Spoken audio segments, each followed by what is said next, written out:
ഞങ്ങൾ താമരശ്ശേരി ബ്ലോക്കിലെ അമ്പായത്തോട് മേഖലാ കമ്മിറ്റിയാണെന്ന് മെഡിക്കൽ കോളേജ് ഭക്ഷണം കൊടുക്കാൻ ഒരു ദിവസം ശരാശരി ഒരു 5000 പേർക്കുള്ള ഭക്ഷണം കോഴിക്കോട് മെഡിക്കൽ കോളേജിൽ ജില്ലയിലെ വിവിധ ഡിവൈഎഫ്ഐ കമ്മിറ്റികൾ വിതരണം ചെയ്യുന്നുണ്ട്. ഒരു മാസത്തിൽ ഒരു ബ്ലോക്കിലെ 2 കമ്മിറ്റികൾ എല്ലാ ദിവസവും കൊടുക്കുന്നു.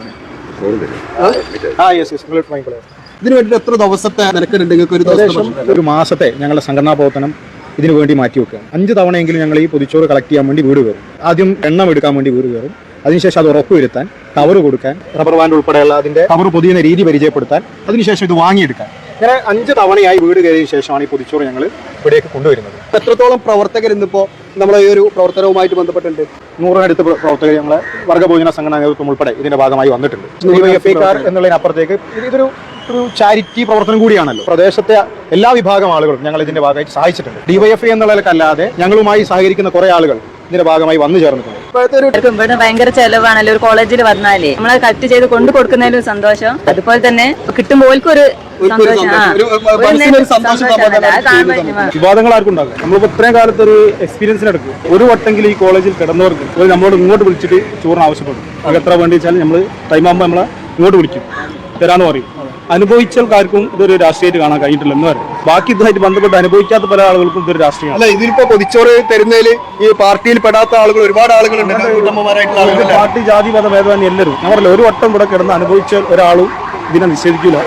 ഇതിന് വേണ്ട എല്ലാ സപ്പോർട്ട് ചെയ്യുന്നു. സ്റ്റുഡൻസ് ആയിട്ടുള്ള കുറെ ആൾക്കാരുണ്ടല്ലോ.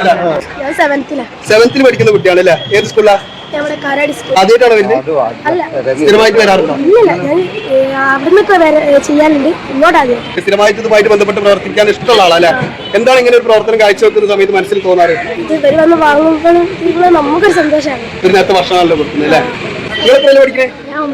9 ഏത് സ്കൂളാ? ആദ്യമായിട്ടാണോ പോകുന്ന സമയത്ത് മനസ്സിലെന്താ തോന്നുന്നത്?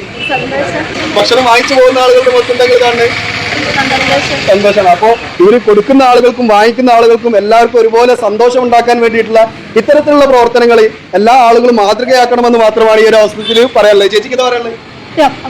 എന്താ പറയാ, മനസ്സിനൊരു സന്തോഷം. കാരണം ഒരുപാട് ഞാനിവിടെ കണ്ടതാണ്. ഞാൻ ഇവിടെ വർക്ക് ചെയ്ത ഒരു വ്യക്തിയും കൂടി. അപ്പൊ അറിയാം, ഒരുപാട് പാവങ്ങൾ ഒരു നേരത്തെ ഭക്ഷണത്തിന് വേണ്ടിയിട്ട് നമ്മൾ തോട്ടിയിലാണെങ്കിൽ ഐസിയിലാണെങ്കിൽ പോയിട്ട് അത് കിട്ടാതെ വരുന്ന ഒരു അവസ്ഥയൊക്കെ, ആ ഒരു പുറത്ത് പോയിട്ട് വാങ്ങാനുള്ള ബുദ്ധിമുട്ട്. കാരണം നമ്മുടെ ഈ വയനാട്ടിൽ നിന്നൊക്കെ വരുന്നത് വാങ്ങാൻ പൈസ ഇല്ലാത്തൊരു സമയത്ത് ഒരു നേരത്തെ ഭക്ഷണം കൊടുക്കാൻ പറഞ്ഞാൽ ഏറ്റവും വലിയ പുണ്യമായിട്ട് കാണുന്നത്. ഇത്തരത്തിലുള്ള പ്രവർത്തനങ്ങൾ അതിപ്പോ ഏത് സംഘടന ചെയ്താലും ആര് ചെയ്തു കഴിഞ്ഞാലും ഇത്തരത്തിലുള്ള കാര്യങ്ങൾ നമ്മൾ ഇകഴ്ത്താൻ വേണ്ടിയിട്ടല്ല, ഇത്തരത്തിലുള്ള കാര്യങ്ങളെ പ്രോത്സാഹിപ്പിക്കാനും ഇതിന്റെ എന്തെങ്കിലും രീതിയിൽ നമുക്ക് ഭാഗമാവാൻ, ഇത്തരത്തിലുള്ള പ്രവർത്തനങ്ങളുടെ ഭാഗമാവാൻ നമുക്ക് സാധിക്കാൻ എന്തെങ്കിലും പരിശ്രമങ്ങൾ നടത്താൻ വേണ്ടിയിട്ടാണ് ഓരോരുത്തരും ശ്രമിക്കേണ്ടതെന്ന് മാത്രം ഓർമ്മിപ്പിച്ചുകൊണ്ട് നിർത്തുകയാണ്. നന്ദി.